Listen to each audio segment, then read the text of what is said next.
తిరుమల పర్యటనను రద్దు చేసుకున్న జగన్ చెప్పినవన్నీ కుంటి సాకులే అంటూ హోంమంత్రి అనిత వ్యాఖ్యలు చేశారు. డిక్లరేషన్ ఇచ్చి తిరుమలకు వెళ్తే తన తల్లికి చెల్లికి పట్టిన గతే తనకు పడుతుందని భయపడి పర్యటనకు రద్దు చేసుకున్నారన్నారు.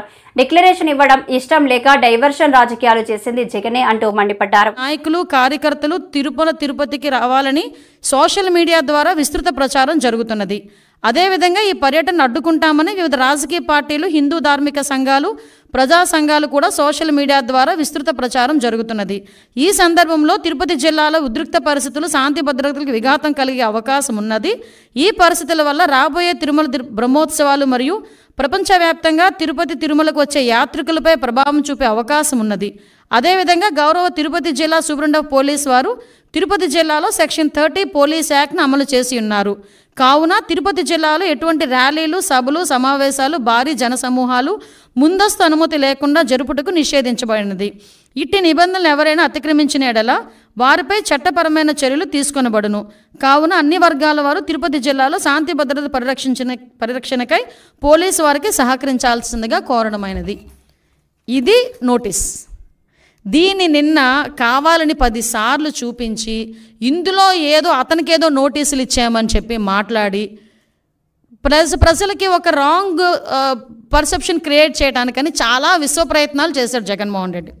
నేనేమంటానంటే జగన్మోహన్ రెడ్డికి సూటిగా అడుగుతున్నా, జగన్మోహన్ రెడ్డికే కాదు వాళ్ళ తాలూకా నాయకులందరికీ కూడా, ఒక్క బైండ్ ఓవర్ అయినా మేము చేసామా? ఒక్క నాయకుడినైనా హౌస్ అరెస్ట్ చేసామా? ఒక్క నాయకుడినైనా ప్రివెంటివ్ అరెస్ట్ చేసామా? ఒక్క నాయకుడి ఇంటి దగ్గర పోలీస్ పహారా ఏమైనా ఉందా? కనీసం ఎక్కడైనా మీకు ఆయన ఎయిర్పోర్ట్లో నుంచి దిగిన తర్వాత మళ్ళీ అక్కడికి వెళ్ళినంత వరకు కూడా అతనికి భద్రత నిమిత్తం ఉండే పోలీసులు తప్పించి పోలీసులు భారీగా మోహరించిన పరిస్థితులు ఏమైనా ఉన్నాయా? అంటే చాలా క్లారిటీగా, క్లియర్గా ఎందుకు మేము ఆ నోటీసులు కూడా ఇవ్వాల్సి వచ్చింది అంటే కేవలం అక్కడ బ్రహ్మోత్సవాలు జరుగుతున్నాయి. ఈ కల్తీ నెయ్యి మీద సిట్ కూడా ఏర్పాటు చేయడం అయింది. ఒక పక్క నుంచి జగన్మోహన్ రెడ్డి మీద ఉన్న కోపంతో కొన్ని మంది ధార్మిక సంఘాలు కూడా కొన్ని సోషల్ మీడియాలో మొత్తం కొంతమంది మెసేజ్లు ఫార్వర్డ్ చేసుకున్నారు. At the same time YSRCP నాయకులు కూడా భారీగా జన సమీకరణ చేయడానికి వాళ్ళు సోషల్ మీడియాలో మెసేజ్లు ఫార్వర్డ్ చేసుకున్నారు. ఈ నేపథ్యంలో ప్రజలకు ఇబ్బంది కలగకుండా, యాత్రికులకు ఇబ్బంది కలగకుండా, విఐపీఎస్కి ఇబ్బంది కలగకుండా ఉండటానికి రెగ్యులర్గా శాంతి భద్రతలు విఘాతం కలిగిస్తాయనుకునేటప్పుడు పోలీస్ డిపార్ట్మెంట్ వాళ్ళు ఇచ్చే నోటీస్ అది. ఆ నోటీస్ కూడా జగన్మోహన్ రెడ్డికి ఇవ్వలేదే. జగన్మోహన్ రెడ్డిని రావద్దు అని ఎవరు చెప్పలేదే. మీరు రాకండి అని మేము ఎవరూ చెప్పలేదే. వస్తే మిమ్మల్ని అరెస్ట్ చేస్తామని చెప్పలేదే. ఏ రోజు చంద్రబాబు నాయుడు గారిని ఎయిర్పోర్ట్లోనే ఆపేసినట్టుగా మేము ఎప్పుడు ఆపడానికి మేము ప్రయత్నం చేయలేదే. నిజంగా జగన్మోహన్ రెడ్డి గారిని ఆపాలనుకుంటే ఆయన ఇంత ధైర్యంగా ఈ సెంట్రల్ జైలు విజిట్లు చేసేవాడు ఆయన? ఎంతమంది సెంట్రల్ జైల్లో ఉంటే విజిట్లు చేశాడు ఆయన? మేము ఎప్పుడైనా ఆపామా?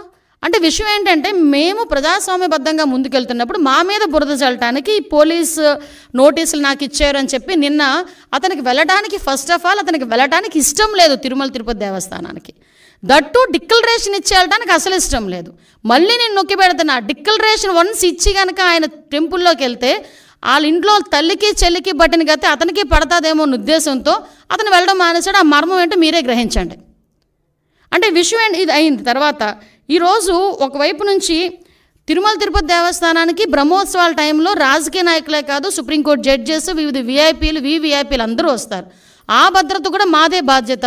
ఆ భద్రత నేపథ్యంలో మేమందరం కూడా ఎట్టి పరిస్థితుల్లోని శాంతి భద్రతలు విఘాతం కలిగించకూడదని చెప్పి నోటీసులు ఇస్తే దాన్ని ఈ రకంగా మాట్లాడి టాపిక్ని డైవర్ట్ చేయడానికి నోటీసుల వైపు తీసుకొచ్చాడు. ఇతగాడు మళ్ళీ మేమేదో డైవర్షన్ పాలిటిక్స్ చేస్తున్నామని మాట్లాడతాడు.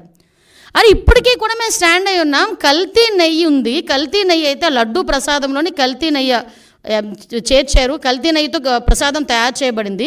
దాని గురించని ముఖ్యమంత్రి హోదాలో ఉన్న చంద్రబాబు నాయుడు గారు కానీ, ఉప ముఖ్యమంత్రి హోదాలో ఉన్న పవన్ కళ్యాణ్ గారు కానీ, లోకేష్ బాబు గారు కానీ మేమందరం మాట్లాడుతున్న ఈ నేపథ్యంలో దాని గురించి మాట్లాడండి అంటే దాని గురించి మాట్లాడకుండా నేను మెట్లు ఎక్కుతాను, ఏంటది దర్శనానికి వెళ్తాను అని చెప్పి డైవర్ట్ చేయడానికి ప్రయత్నం చేసింది నువ్వు. ఈరోజు మళ్ళీ తిరిగి డైవర్షన్ పాలిటిక్స్ అని చెప్పి మా మీద మాట్లాడే పరిస్థితి కనిపిస్తూ ఉంది. ఈ నేపథ్యంలో ఒక గోల్డెన్ వర్డ్ వచ్చింది నిజంగా, లడ్డు నాణ్యత అట, లడ్డు టేస్ట్ అట. అరే నాకు అర్థం కాంది, జగన్మోహన్ రెడ్డి ఏ రోజైనా లడ్డు టేస్ట్ చేశారా?